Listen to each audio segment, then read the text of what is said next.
And here we are back again for an edition of Treys Chow Live on Friday. And we're here with Chef John Tesar. John, how are you, buddy? Thank you, buddy. Appreciate you coming in today. Thanks for coming in today. We're clean. Yeah, we're clean. That's right.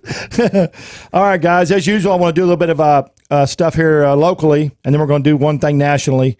Locally, I want to discuss the restaurant closings, and some of you already know about this, and I'm not trying to be a negative Nanny, but I just like telling everybody how hard this deal was for all the restaurateurs and chefs and service people in the industry. Cool River Cafe is done, and Bird Cafe in Fort Worth, 560, as everybody knows, is done. Sushi Baishi's done at Trinity Groves. He went to work for somebody else, so he picked up a job. Yeah. I don't remember where he went, but I read about it. Highland Park Cafe is done. Chicken Scratch restaurant. I really like Chicken Scratch. I thought it was good. I think they were having trouble before this happened. No, they were having a little trouble. Yeah. Dakota Steakhouse is done. Wow. Yeah, and then nationally, I know this is not a restaurant per se, but it's Chunky Cheese. They filed bankruptcy, and they don't know if they can come out of it at all.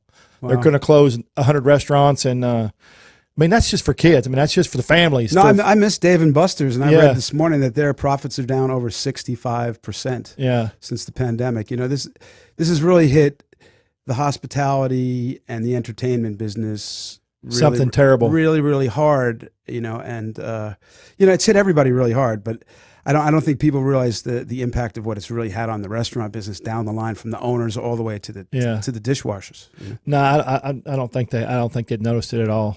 No. And on the positive side, they have a new article come out that was studied by Harvard about proof that positive cultures in restaurants and kitchens are more productive, which I think everybody knows, but it's a big 5-page article. I thought it was cool. I read about it. It just said that, being more positive in restaurant atmosphere in the kitchens and in front of the house, back of the house, made for better productions, which I think everybody knows that. I agree. Having been a student over the decades, I prefer the more peaceful, equal atmosphere rather than the dictator chef who's going to hit you in the head with a throw stuff at you. And you've seen all that. Okay, and on a positive note, we've got 3 new restaurants that have opened up during the pandemic, and y'all know this because I did an article on some dang good Chinese, which is a Romano deal. It's very, very good. Have you seen it? They got dumplings. They make everything fresh from the order. Dumplings, noodles, everything. No, I haven't gotten out of the house just yet. I'm ready to go out, but it's good. That one's intrigued me because I really been longing for some, being a New Yorker. Yeah. I've been longing for some real, authentic Chinese You'll food. like it. He's got 7 authentic Chinese guys in the kitchen. I mean, they are all passionate about it. It's a really neat deal. I think I gave him that idea a long time ago. You did? Because I was telling people for years, if you're such a big, prolific restaurateur, why wouldn't you just go to New York or San Francisco, or someplace where there's a real authentic, Chinese population, and just offer an entire family to come to Dallas and give them a restaurant so we'd have real Chinese food here. That's what he did. It's really good. It's like what Teach did in Tejan. Yeah. He came here 25 years ago, got off the plane in Amarillo, and then the rest is history. Yeah. But it's authentic, and it's, I think with these Asian cuisines, you definitely need someone who's lived it and grown up with it. I agree. You just can't. You can tell the difference. Yeah, you definitely can tell the difference. Yeah. And tonight I'm going to one just opened up in Colony called 7 Doors. It's Small Bites and Eats and American and sushi, and it looks really good. It's a chef and his wife, so I'm gonna go check it out. And then Rufus Bar and Grill in Fort Worth. That's Chef Billy Woodrich. He shut down Billy Oaks Barbecue and opened up Rufus Bar and Grill in Fort Worth over on Brian Irvin, and it's really good. No, that's great. And hats off to you and applause to you for supporting restaurants, because I know we're in a very difficult time, and everyone likes to get political and have empathy, or on the bad side, sympathy. And I tell people all the time, sympathy is something you do that seems benevolent to make yourself feel better. Right. Empathy is putting yourself in the other person's shoes and kind of supporting them and helping them get through it. Right. 2 different things. And I think people confuse those 2 all the time. And, and I love all these people like Tom Kalicki. I'm my heart out to that guy. He's been awesome to me through Top Chef, as a chef in New York City, everything that he does for people. But if people think that the government is going to bail out restaurants, they're out of their freaking minds. No, they're not. No, because they can't. They can't. There's so many of them, and we cannot let fame or celebrity or the coasts have those restaurants bailed out and then forget about the rest of the country, because then we're just going to create all of this other divide. And I think what people don't realize right now, it's great to have reaction, and it's great to, have change. Right. And, I've been very adamant about this. My mother marched in Selma. Right. I grew up in a civil rights family. Right. As a white person about all this, I just shut up and listen right now. That's just, I think the safest thing anyone can do is just kind of let it all play itself out. But the overreaction and the overcompensation just creates, in my experience over the lifetime, creates more isms. Yes, it does. Because whenever you give something to somebody and not to somebody else, it's like your brother. If your mother gave you a toy and didn't give your brother a toy, there's going to be a fight in the house. You might hit him and take it away from him. Yeah, exactly. And what do you have? At the very least, it's resentment. Yeah. So, I look at things pragmatically, and even borrowing money as a restaurant is difficult because we work on such... You got to pay it back. We work on such small profit margins. Imagine having to borrow $200,000 to float yourself through this. Right. And then even if you're a successful restaurant with 80 or 100 seats, the most you're going to make is $200,000 that year, right? So for the next 2 years, you're basically going to be paying back that loan to stay in business. That's right. And this is what's happened to the restaurant business. I mean, you can't justify it. You can't explain it. You can't make sense out of it. The only way you're going to save the restaurant that you love is to go to it and visit it and support it. And I'll tell you, we won't know the full effect until next year sometime, because people are going to limp along. They're going to borrow this, borrow that, beg, borrow, and steal, because that's their passion, that's their life, that's their restaurant. Yeah. And so we won't know the full effect is for a whole other year. I just don't think we will. I think you have 24 months of fallout, and you're going to lose 25 to 30% of the restaurants that we all know. And in New York, iconic restaurants. Like I heard the other day, a good friend of mine is very close with Eric Ripera. I know Eric, from Tony and eating there, and we're friends, but not enough to talk business with him. That restaurant might not ever open again. Yeah. And to me, that's a sin that these iconic places, New York was hit very, very hard. That's the way it goes, unfortunately, But to lose these kind of like real institutions and places that are qualitative, you know what I mean? I think there's just been a trend because we've all kind of like wanted to go to the youthful side of our business. I was just fixing to say that. When I came up, we had to respect those who were older, more accomplished, more experienced. And now our business, all the magazines, the Food Network, everything is about young, new, ethnic. Yeah. And then what we have now is a world drenched in like fast casual, mediocre ethnic food. Right. Fine dining is struggling. Right. And now during this pandemic, we're going to lose 25 to 30% of the qualitative restaurants in this country. And then the thing that really ticked me off was, and I have nothing against them, but when I heard that like Ruth Chris took $20 million from the government, I mean, I looked at my friend and I said, they must be paying bills from 5 years ago. Every time I go by one of those places, it's not very full. And I feel for them. I have empathy for them. But it's part of this, like, you have to reinvent yourself. You have to stay current, all the time. Yes. And what's caused that? Back to that same thing, Food Network, young food writers. You've got to stay current all the time, and you have to redo your restaurant, and you got to keep your staff up knowledgeable. I mean, it's an every. But that's why on my social media, I do old restaurants. I do, restaurants have been in business 5-10 years, and then I do new restaurants. I have a mixture because I think it's all part of that restaurant culture. We got to visit all of them. They all have to have our support. Yeah, you should go. You should experience everything. Yeah. We're all about the new. I think hopefully this will change people's perspectives a little bit and appreciate the ones that have been around. I mean, I'm very lucky. Knife is going into year 6. Yeah. And I have all of these other deals based on the success of Knife. I'm going to survive the pandemic and the racial uprising in this country. I've been very lucky and blessed. And, we have plans to give back and help. But I'm only one person. Right. And we're only 1 or 2 or 3 restaurants. We can only do so much. Well, I did see one real quick thing. Our best barbecue article's coming out July 2nd. Y'all need to be sure and look for that. One thing I did see, I saw you post some pictures. They broke the glass out or something. And did they break the glass out of your? The first night after the video of Mr. Floyd's death was released, there was some tension in Dallas, and they shot up. They didn't shoot up the hotel. So I have, I've been I'm not a conspiracy theorist, but I believe that some people who weren't involved in civil rights or even cared about police violence or systemic racism, just wanted to stir the pot. Right. And at 3 o'clock in the morning, they went around the side of the building and shot up Salon Pompeo, what used to be NOLA, that restaurant's an empty space. For years, it was Trader Vic's. Right. And then Mint Dentistry. Yeah. And they shot up like, 8, 9 feet Where they up. couldn't hurt anybody. Where they couldn't hurt anybody because they were smart enough, no matter who they were, if they shot up a hotel and a restaurant, that's attempted murder. Yeah. So I think people were just frustrated. I couldn't tell you who did it. I didn't witness it. But, yeah, it was kind of frightening to wake up in the morning and have, bullets. Kind of crazy, isn't it? Yeah, it's crazy, especially after everyone's been suffering and stuck in the house and losing money and people dying that, it's a crazy world out there, and it just seems like all gloves are off. It's like nobody gives it's just amazing. Well, we need leadership, and it's not, everybody knows me. I'm not a Donald Trump fan. I'm not going to go off on that today. I like to agree to disagree with everybody. Sure. It's just only my opinion. But I think politics in itself, this is exposing first the pandemic and then the death of George Floyd, how unprepared we are, number one, for something like a pandemic. Because if it was an airborne virus, or if it was a weaponized form of virus from Russia or China or from somebody, from a Taliban or something like that, you see that we're totally screwed. Yeah. We're totally screwed. And then as far as racism, like I said earlier, I have my own personal beliefs. I was raised that everyone's equal.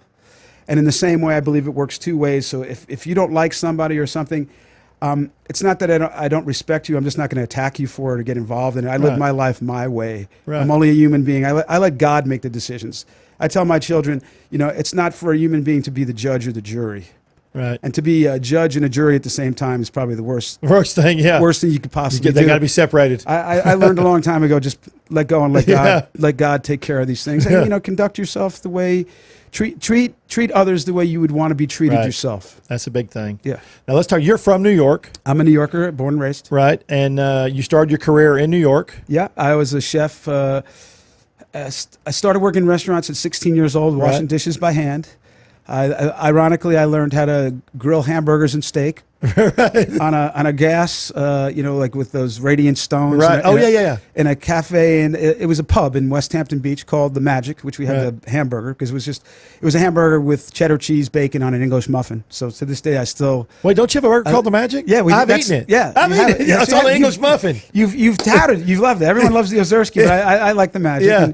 But that's where it comes from. Yeah. So I've come full circle now. That we have knife and steaks, and it's just my career has been an interesting, beautiful journey. And now that I'm 62 years old and I've survived a pandemic, and I know this too shall pass. I'm hearing there's some good treatments with antibodies and, vaccine. I don't know about a vaccine. I want more of a treatment because I think people will be more apt to go back out and gather in groups. If they know that if they get sick, they'll be able to be treated. Yeah. A vaccine, people take a flu shot and then 3 days later they have the flu. I'm not a doctor, so don't take any medical advice. But you're a hell of a chef from me at all. I just, I get depressed watching the news. I just try to extrapolate some information. Turn it off and go to a restaurant. Yeah, exactly. Turn off CNN, Fox, whatever you watch, and just go out to a restaurant. And I want to tell people this also: if we all just wore masks in public for 3 weeks. You don't have to wear it at home around your friends, right? If we just all put on a mask at the grocery store or in public when we were around people less than 6 or 10 or 12 feet, this thing would be gone already. So gone is what? New Zealand's gone. They don't have one case. The Czech Republic, they're going to work without masks, and there are no new cases of coronavirus. Yeah. So don't politicize this thing. Humanize this thing. Yeah. You know what I mean?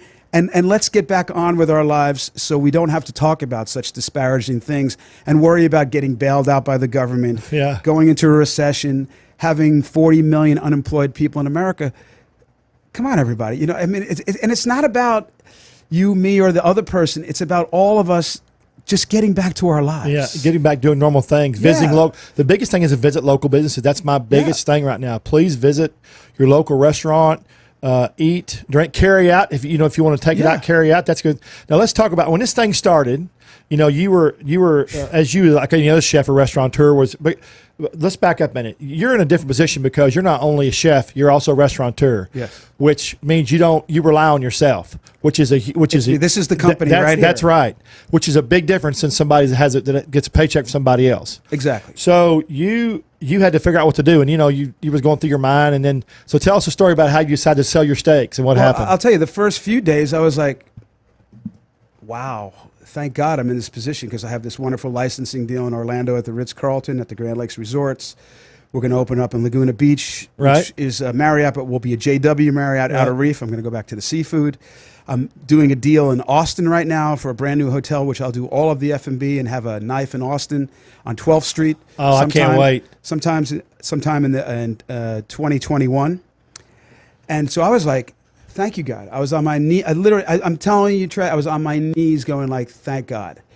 And then as it started to really sink in, yeah. I'm going, if the hotels close and no one's going to travel and all this thing's going to shut down, these contracts, these agreements, null and void, are worthless. Yeah. And even the one that a knife is a strange thing because I've been at the Highland Hotel, which was the Palomar when I first came into it. 6 years now. Been through 3 owners. And Knife has made that hotel close to $8 million. So I figured at least I'm good there. Yeah. Right? Nothing. When there was the lockdown, I got not even calls, emails. And the Highland was different because we had a little bit of a dialogue and I was there and we were working through the closing of the hotel and stuff like that. But it got shut down. I had no income. Yeah. And I'm in the middle of, traveling to open these new projects and working in it. And I fund all that from my licensing fees. So I literally had nothing. I had a $15,000 American Express bill and my monthly nut coming up right there. And on the 28th of March, and I got nothing coming in. I got an email from Laguna Beach that said Outer Reef is on hold till the pandemic's over and still on hold. Yeah. And we will no longer be compensating you until the restaurant opens for anything. Right? And Orlando, I didn't expect anything because we weren't open yet. Right. And then, Austin is on paper. Right. And then I went back to the Highland. And I had a moment of just like, dude, what are you going to do with yourself? Yeah. So I went to the owners and I said, what are you going to do, man? Because this is crazy times. I said, I've made so much money for this hotel. You're just going to throw me out in the street? I said, I have kids to take care of. At that point, it became very personal. Right. Before, I was worried about my business. You go through stages, right? You went through stages, yeah. I was looking at restaurants closing and going, God, those poor guys, what are they going to do about their rent? Because landlords are going to be unscrupulous and still want their rent because a lot of them have mortgages with banks that they have to pay them. Exactly. There's all of this business lined up that, even though if you have empathy or sympathy or, you want to see these people survive, it was just hard times for everybody. So Jason Schimmels, who runs all of the sales for 44 Farms, and I had a conversation. I was distraught. Yeah. I wouldn't use the word suicide because I want to have respect for people who have that issue. But I know what it's like to be distraught. I've been there before. Right. Like you read the Bourdain books. I've lived on floors. I've worked at Formerly Joe's. I've been broke. Yeah, I remember you telling me about that. Yeah. Yeah. So that kind of prepared me for this. But nothing prepares you for like when you don't have 2 nickels to rub together. Especially when you got 2 kids. Yeah. Everything. I thought I was going to lose. There was a moment there for 48 hours. I'm going like, okay, this thing could go on for 6 months, and you're going to lose everything that you've worked for your entire life. And then I said, I'm not going to feel sorry for myself. I was started to look out into the world and see what was going on. And Jason called me the next day. I love these guys at 44 Farms. Yeah, they're 44 Farms people. are awesome. They're just salt of the earth people. Yeah. They really are beautiful people. And Jason says, Chris Shepard sold the steak he had in his aging box, and he sold out in one day. So I just went, wow. And I had all this meat aging for Laguna and all this meat aging for Orlando. Plus we had the Plano restaurant closed. And we had that was full. Because you got a butcher shop there. Yeah. Yeah. It was full. We had over 150 primals from 44 Farms and Heartbrand. So I was like, okay, I'm going to give it a shot. How if you wouldn't have done that, how long would that stuff would it all just gone bad? We lost some because it can go to 240 days, but the average person is not going to buy a 240 day. They're not going to eat it. They're not going to. They're not going to understand it, and it's not right for me to try to the sell flavor that profile, to them as a steak. It's just not. It would, and I was worried about even during the pandemic being shut down and not having a source of income. I was still concerned about customer service and keeping my clientele and not acting not acting out in a desperate way and destroying everything just to survive. Sure. That was like you said in stages. Yeah. So the first stage was like, wow, I'm protected. The second stage was like, oh no, you're not. The third stage was like reality. Contracts are useless. Don't even think about calling a lawyer and being a jackass and destroying those relationships because your back's against the wall. Figure out how to survive. Right. And I think that's the best advice I can give to people. And I was going like, wow, if I had a French restaurant now, what would I'd have a can of snails in the pantry, and that's all I'd have other than the food in my walk-in that's going to go. Right. So the fact that we had all of this dry aged steak, to me it's like divine intervention. It saved my life. Right. And God bless the people of Texas and Dallas and Fort Worth for supporting me and literally. So the first night I put it on social media. Right. I remember when you did it, I was like, oh. Yeah. And I said at 3 o'clock tomorrow, you can. I put my own phone number up there. Yeah, I couldn't believe you did that. People think I'm a celebrity. I don't know what that means. I'm John Tesar. I don't care. You can call me anytime you want. I don't understand that whole grandiosity of it. We're all equal. It's like the same thing. So and sure enough, the first day, 100 orders. I sold 300 steaks, and I thought it was going to be a one-time shot. And then people just started texting me going, I hear, we want to support, we want to do it. I turned it into a two-month business. Right. I turned over all the meat that would have gone bad in Plano. All of it. I've kept all the inventories for Laguna and Orlando safe and rotated. Some of it out so we can replace it. And actually, when these restaurants open, that everything's not 120, 150 days. Right. Even though they will buy new steak. Right. So it was not only, it was three-pronged, Trey. It was like, it saved my life. The people of Dallas saved my life. Knife, the appreciation for knife. Sure. Having that beef, right? Keeping those relationships with those other people and still having them after this is going to be over. Right. And learning how to survive. And the main thing too is you didn't lose your mind and do crazy stuff that would have broke those relationships. If you would, my granddad told me a long time ago. Told my dad a long time ago. I mean, decades ago. If they're going to make a decision, think about it for a while before you make that decision. I promise you, it'll change. And you thought about it. I took 48 hours. I called my attorney. We discussed it like men. Yeah. And then the advice he gave me was like, just ride it out, man. Yeah. Don't destroy these relationships because it's irrational behavior at that moment. And I've been someone who's been irrational in my life or just very reactive. I still am. Follow me on social media. Don't hate me for it. It's just my opinion. I respect yours. I hope you respect me. And we can agree to disagree. Right. But it really, that whole thing saved my life. And it's given me a whole appreciation for a lot of different things. It's really changed my whole perspective on life. So, John, what to you, in your opinion, what was the hardest thing for you during this pandemic when everything was closed? For you and yourself, and as a chef and a restaurateur, as a father, what was your hardest? What you think your hardest about to get over? I had nightmares that I was going to have to actually tell everyone that relies on me, especially my children, that we might have to move. We might have to not have cars soon. And I don't know what the next step was going to be. I didn't want to have that moment. I wouldn't have gotten to that moment. I would have done something. Which you did.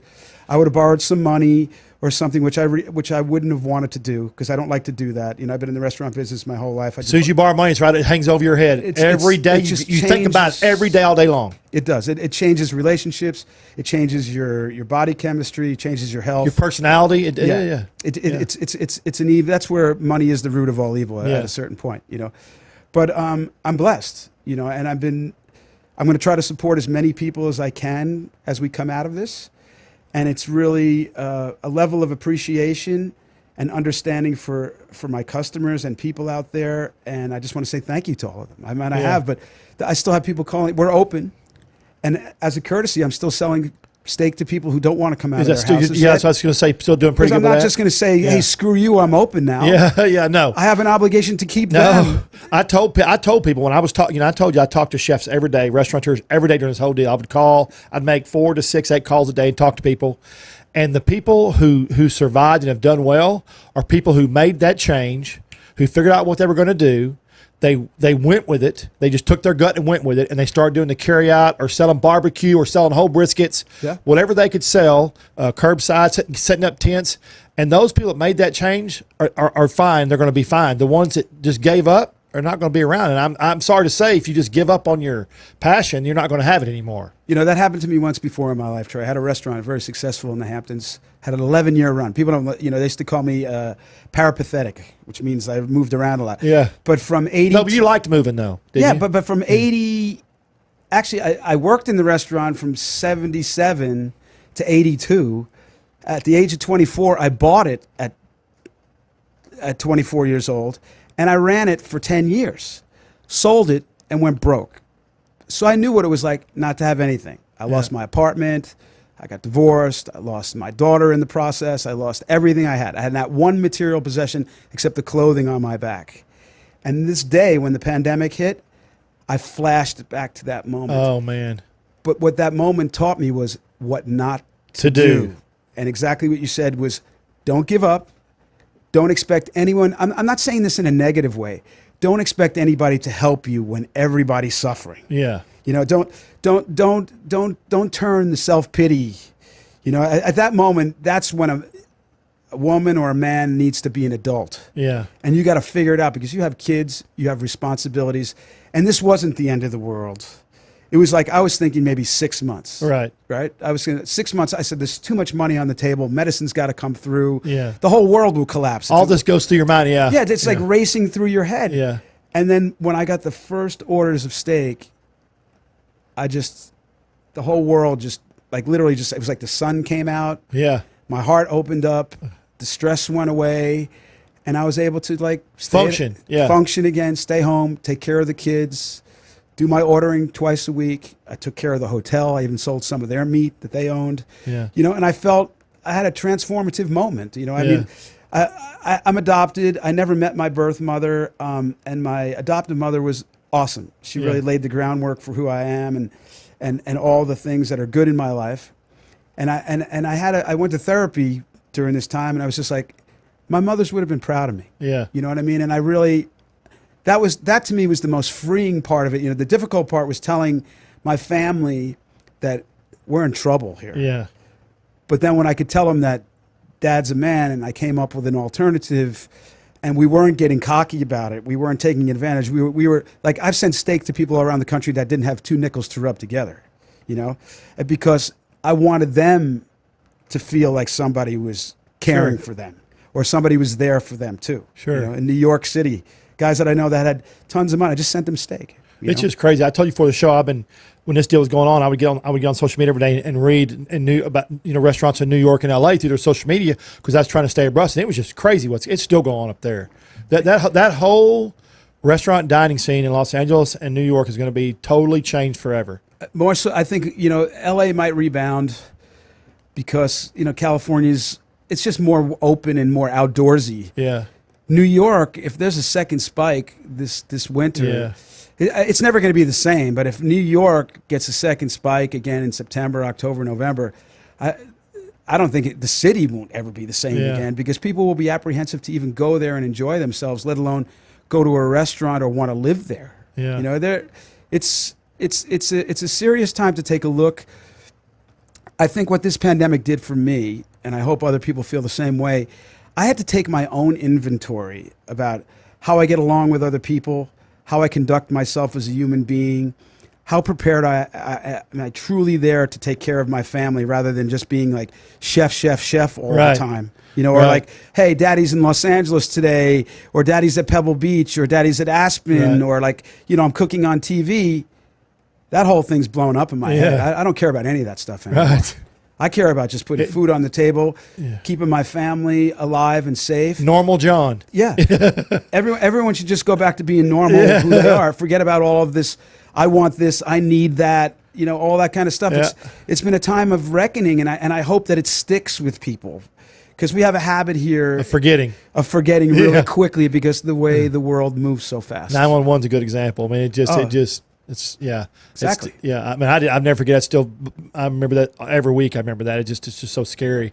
And when this thing hit, I really thought when this thing hit at first, my mind was like, somebody overseas did this to us. Somebody planted made some virus and planted it and knew what they were doing. That was my original thought. Yeah. And I just, you know, no, I mean, I start thinking about that again. When stuff happens like this, your mind will just, this is the problem of like too much time on your hands, too much news, depending on what you watch. Yeah. You know, it was all about hospitalizations and death counts for week after week. I would tweet them and just go like, can you show me somebody who's recovered? Can I hear a good positive story? Yeah. And then they finally started like doing more positive stories, but there's still, and then we went right into, you know, like the death of George Floyd. And like, I'm saying like, everybody wake up, man, because racism isn't going away. Yeah. It's not going away. Yeah. I wish it would, but it's not. It's systemically built into our culture from slavery, right? Yeah. So what side of the fence you want to be on is going to define you as a human being. And I said in the beginning, I'm not judging anybody. I'm not preaching to anybody. I treat everybody the same way, and I react to people the way they behave. And I would expect that they did the same thing to me. Yep. You know, and that's all we can hope for is that, you know, get back to work, take care of your family. I've always been one of these old school kind of guys. Just put your nose to the grindstone. Support local. Support local, for sure. I mean, what else can you do? No, you can't do anything. Yeah. You're not going to Europe for a while. No, you're not, nowhere. So Vegas just don't You're back not going to up. Aspen. You're not going to Aspen for Aspen food and wine. No. Go eat at your favorite restaurant. That's right. Spend a little bit of that money you've been saving by not going out and go eat you a nice steak or go eat you a nice restaurant and all that. You know, I have guys that are. I had to talk them into coming back to work because they were making more money at home from unemployment and stimulus checks than work. And I said, dudes, this is temporary. Yeah. And the world is going to judge you. If you want to be one of those lazy people that wants to sit back on the couch, I said, I understand if you're worried about getting the virus or you have a pre-existing condition or something, or you're just germophobic or you don't want to get sick. Right. I respect that. Right. But if you're sitting at home on the couch watching TV because the government's floating your butt, and you're going to watch us walk into a recession, and you're one of those people that complains about food stamps and welfare and all that other stuff, you're the biggest hypocrite in the world. Yeah. Get your butt off the couch. Get back to work. And get back to work and start working as a society again. And forget about all these big picture things for a while. And take care of your family. Take care of your neighborhood. Take care of your friends, because that's what's really important. Support local means support local. That means we all support. That means you go back to work. You help support the restaurant. The restaurant, people come in, they buy, they support the restaurant. It supports the economy. It's not, support local does not mean just buy local. It means everybody do something to locally support your community. Yeah. Basically, that's what it means. I mean, I was really impressed, like restaurants like Jose, and there's a few other ones that just really went right from the lockdown to curbside. They did. And at first, they caught a lot of flack for it. They did. Because people were like, "Oh my God, you're going to spread the virus." Blah blah. Baloney. They did it. They did it well. They did it respectfully, and it was an inspiration to me to see that people had that much pride in their business and also wanted to be a service to the community. And like 2 weeks into the selling of the steak, it's amazing how many restaurateurs were coming to buy steak from us just to support. And then I was going home, and I was, with the money that I was making from the steak, I was going on whatever delivery service it was, and I was buying food from their restaurant to support them back and forth. We were trying to, create this community of reciprocity, and I think that's what we need to focus on. And Dallas has always been a place. Fort Worth has always been more of I think more of a community. Not as snipey. Right, you're right. Dallas is more of a competitive place. And very competitive. Segregated, like, oh, you're from Highland Park? Oh, you're from Lakewood? Oh, you're from these neighborhoods? And people don't leave their neighborhoods. Yeah. I think now we need to, just be aware of, where we live and who we are. That's all. # support local. Yeah. I put on everything. Exactly. Okay, so I want to talk about your other restaurants. Yes. So you've got the one in Orlando. We have it's called Knife and Spoon. Right. It's a combination of knife and spoon, so it's steak and seafood. For people who don't know, Spoon was your old restaurant here. Spoon was a seafood restaurant. Right. We had. I worked for RM Seafood in New York and Las Vegas, and I grew up on the East End of Long Island. I was a seafood chef most of my life before steak took over my entire universe. Hence my octopus cup today. Yeah. So we're going to get back into that a little bit. And I was luckily the owners of that. They just purchased the property. And I'm not replacing. I'm I'm walking in the footsteps of what was formerly Norman Van Aken's. Right. I did that once before with Dean Ferring. Right. And so it was that whole little, Dean Ferring, Norman Van Aken, Charlie Trotter, Emeril Lagasse. Right. I got two down. I got Dean and Norman. Poor Charlie has passed on, unfortunately. Yeah. And Emeril, I'm coming for you, buddy. No, I was kidding. No, but it's an honor. It's an honor to be able to be, to have first, walked in the footsteps of Dean, and now to be in the same space as an iconic chef. Well, you were telling that's a big resort. Norman. That's a big resort. Yeah. Well, Norman was has been the chef of Florida for decades, and I have a tremendous respect for that. And he's still there, existing. We're not looking to. It's not a competition, right? But John Tesar has a restaurant in a Ritz-Carlton in a 500-acre resort, and I'm blessed, And you're gonna sell steaks as well. We're gonna sell steak from 44 farms, awesome. and all. Talk about supporting local. Yeah, we only do the Texas beef. Right. I am 44 farms, Heart brand. We use a little Creekstone for halal, or people who are concerned about how the animal's slaughtered or something like that, and that's our program, and we stick with it. And then the seafood is obviously going to be from the entire East Coast. And then we're doing Outer Reef, right, in Laguna Beach at the Marriott Cliffs Resorts. Wait. I had a house there for 8 years. Yeah, I love it. That's going to be all seafood, but we're also going to have an element of steak for that hotel guest, or people that want to bring a guest that don't need. They need good steak. They need good. There's not a lot of good steak in that part of California. So you would know better than I, but I've heard that. And that's why they brought me out there to do those things. So I'm really super lucky. It's a beautiful location too. And both these dining rooms have been renovated, over $5.5 million, and ready to go. So, I also thought during this pandemic that what if these deals weren't like closed, or construction had started? Yeah. Maybe they wouldn't have materialized. Yeah. They would have just been like, sorry, we can't do this anymore. So to be in this position, I must have done something right, because God's shining down on me to have survived this and have these wonderful opportunities to go to once we have some kind of resolve to this problem right now. It's called passion, John.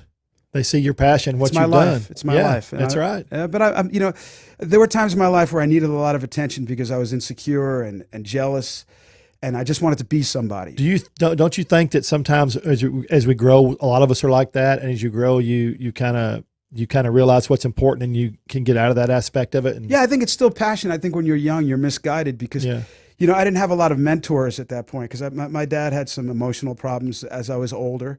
And I started cooking in restaurants at 17 years old. That became my home and my family, and that I think there's never been any place more safe or diverse for outlaws, outliers, and all races, creeds, colors, misfits than a restaurant kitchen. Yeah. So, I've grown up in that environment and very fortunate to have, had my ups and downs. But like I said, those earlier times prepared me to get through this, and the great support of people here in Texas. You cooked with Tony. You met Bourdain in New York, right? Yeah, that's when oddly enough, I met Bourdain when I had lost everything.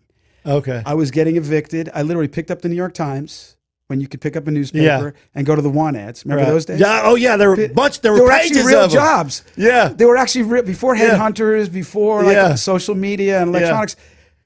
There were pages of them. You could get a job in the New York Times. You could get a good job in the New York Times. So, and this wasn't a good job at Formerly Joe's, but I just had to take a job. And sure enough, Bigfoot, who's in Kitchen Confidential's legendary, Andy Menschel, he said there's going to be a guy, he's a writer. He went to CIA.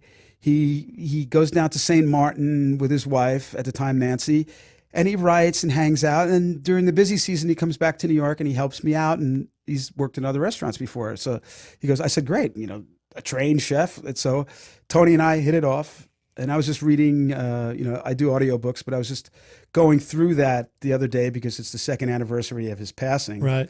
And, and I posted that on social media. We were friends in the 80s. We bickered in the 90s. Right. We fought in the 2000s. Yeah.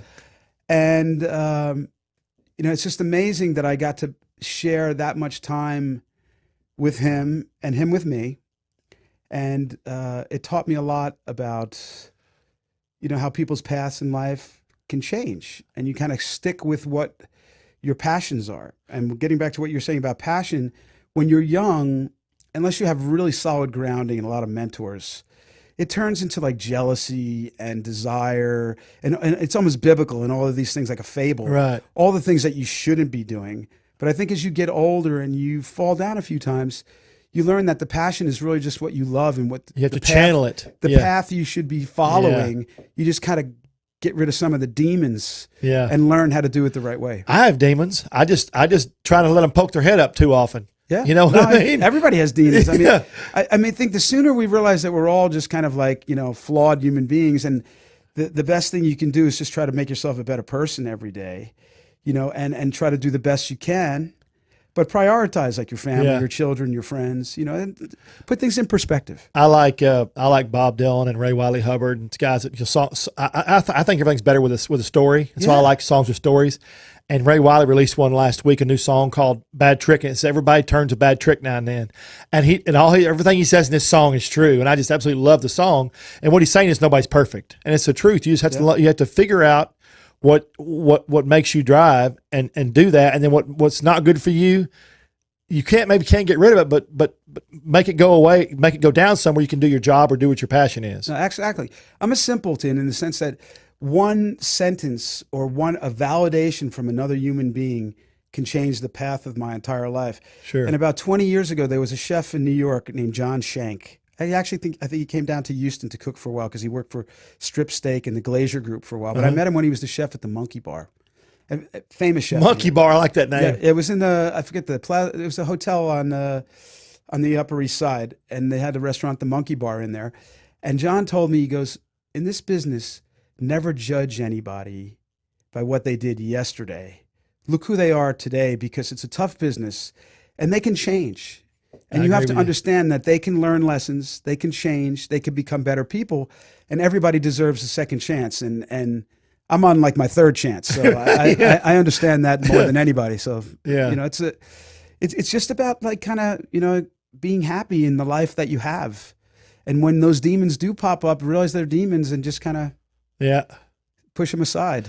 So let me ask you a question, John. In your opinion, what is the hardest thing for you as being a chef and a restaurateur about the restaurant business? Like, what's the hardest thing for you to do daily that's a challenge for you every day? Like, if someone's listening and they're trying to get into, and they're being a chef, they're a restaurateur, what's the hardest thing for you in your opinion? I mean, that's changed over the years, right? Because I think when I first started, restaurants would be around forever because there weren't so many of them. Yeah, not anymore. And that might happen too. Yeah. But now with so many new restaurants, and then what we were talking about earlier, the desire to focus on the young and the ethnic and the new and the different and the avant-garde, you have to realize that if you have a restaurant now, you're going to have to reinvent yourself 36 to 48 months from now. Yep. Whether that restaurant is the biggest success in the world, you're going to have to figure out what's going to happen in year 4, 5, and 6. Yep. Because look at El Bulli, world phenomenal, changed the world of food. Gone. Didn't make money. Didn't make money. One of my close friends and a chef I respect immensely, Bruno Davignon. They built that beautiful $10 million restaurant down in downtown Dallas. Oh, that's right. Oh, that's right. Yeah. Wasn't making money, so they parted ways. Yep. If you're going to be in the restaurant business, you have to make money. Yeah, that's right. That's the first thing you have to realize. You shouldn't do it because it's not glamorous. Like, it's not like the Our Gang comedies where they just, let's go put on a show. I always tell people, like, I relate back to that, like the black and white Our Gang thing I used to watch as a kid, where they would just be these kids during the Depression to cheer themselves up. They would just get like toilet paper and their hats and canes, and they'd put on a show to cheer themselves up.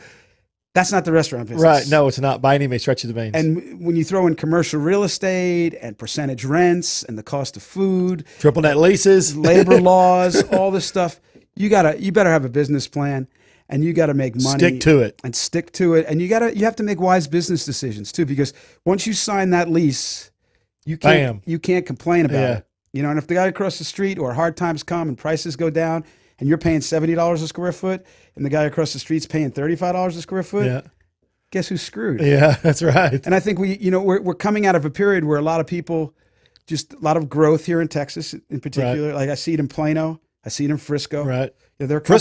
Frisco's blowing up like nuts. Blowing up. Yeah. Blowing up. Because people are moving out there for the cost of living. Right. But there are companies like Front Burner who have kind of like monopolized Right. those areas because they built aesthetic restaurants and great locations that people would want to come to. They built service for the people.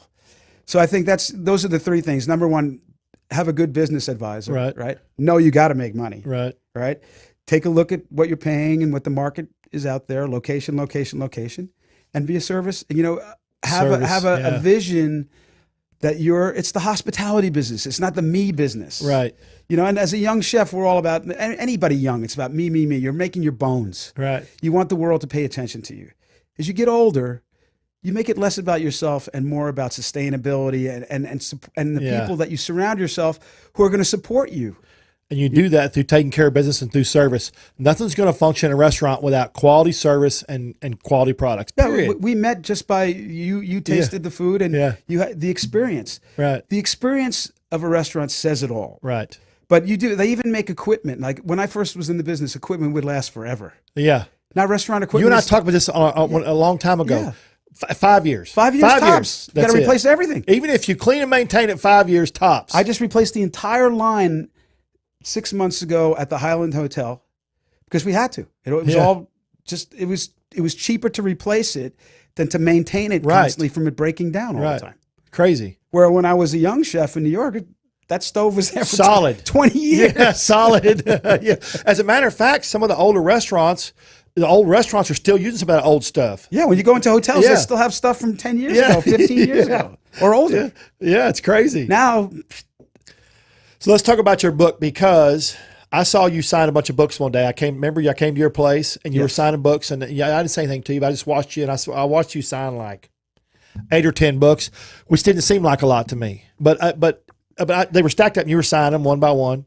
And I asked you, and I will never forget this. I said, John, what are you doing? And you said, I sign every single book that I sell myself personally. I feel like I need to do that for these people.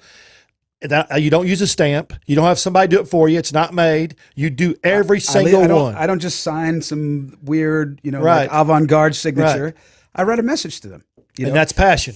It's appreciation. Yep. And what I learned is that, like when you're in that envy stage and you're looking at people on TV and people who have cookbooks and you think you're just as good as them, or you have something relevant that could live in that world that they live in.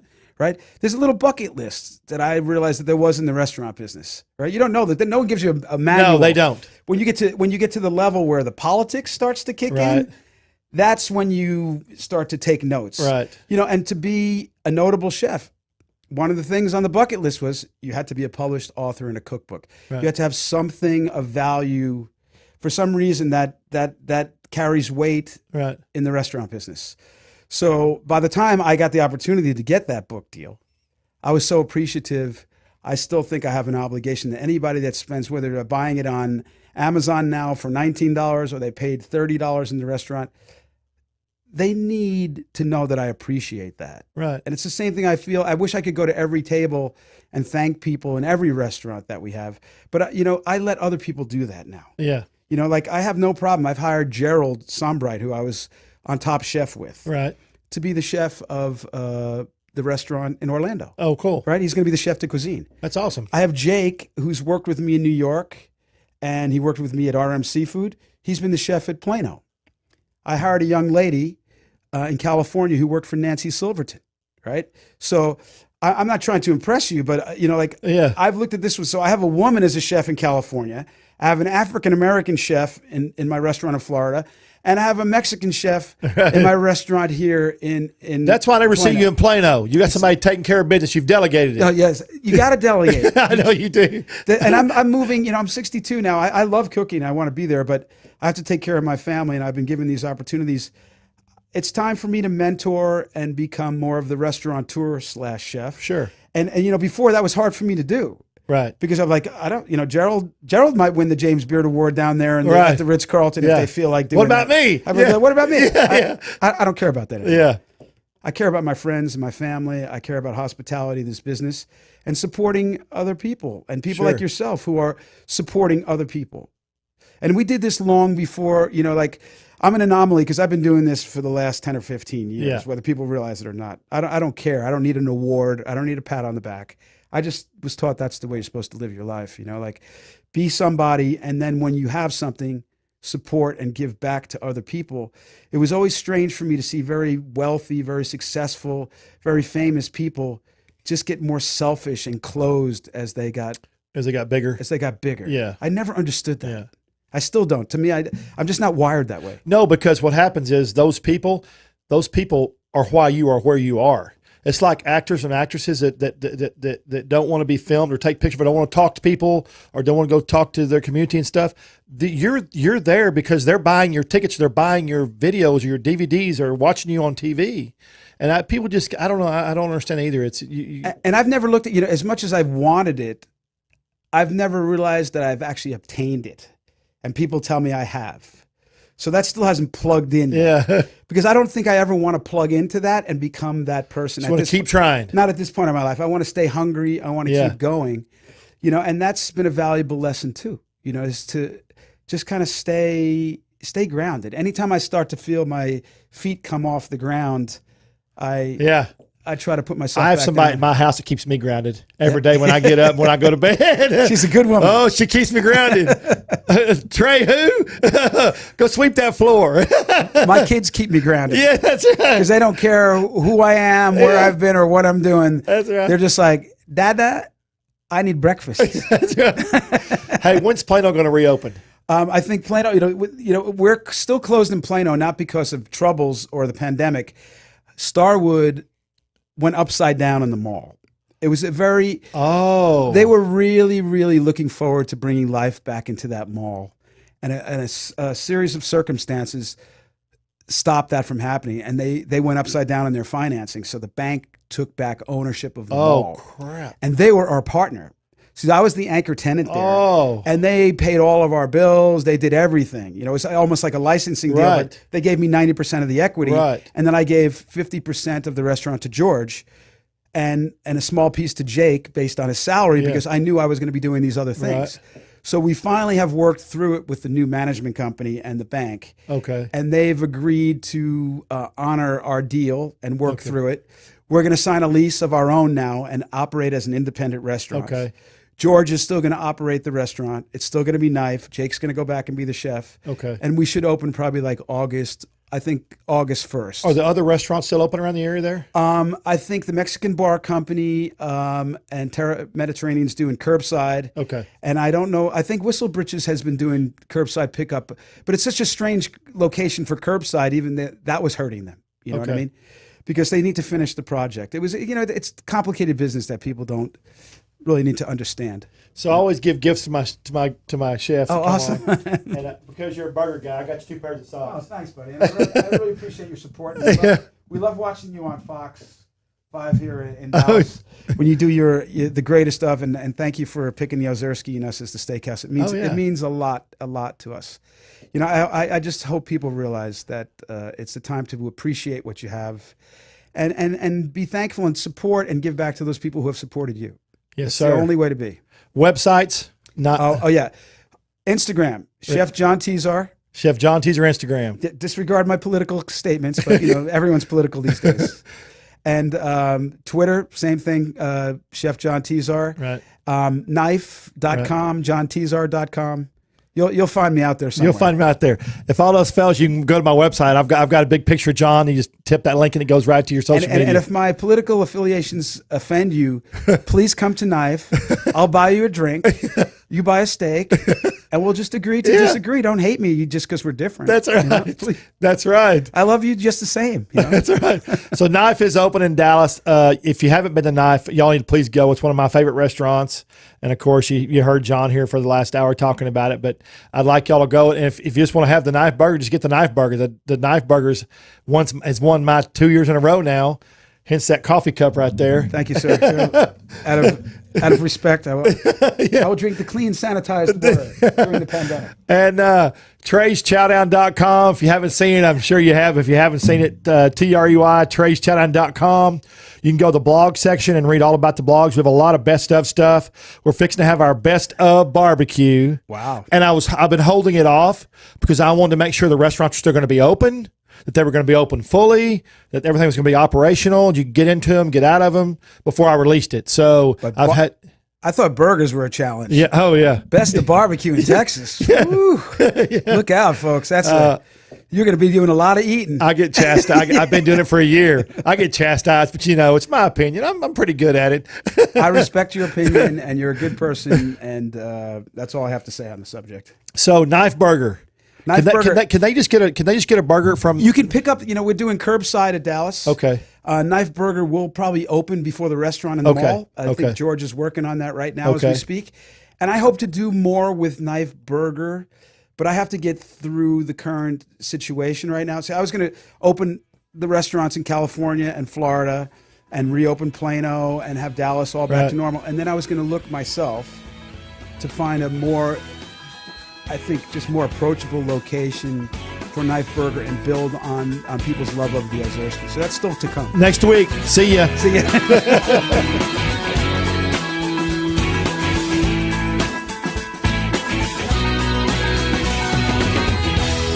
Hi, I'm Trey Chapman, publisher of TreysChow.com. I'm passionate about finding the best food, drinks, and chefs and sharing it all with you. I should know I have over 5 decades of food experience. Find me on any podcast platform, Facebook Live, or just Google me. Now you can watch and listen to all my great finds every week on my live TV and radio podcast at Treys Chow Live.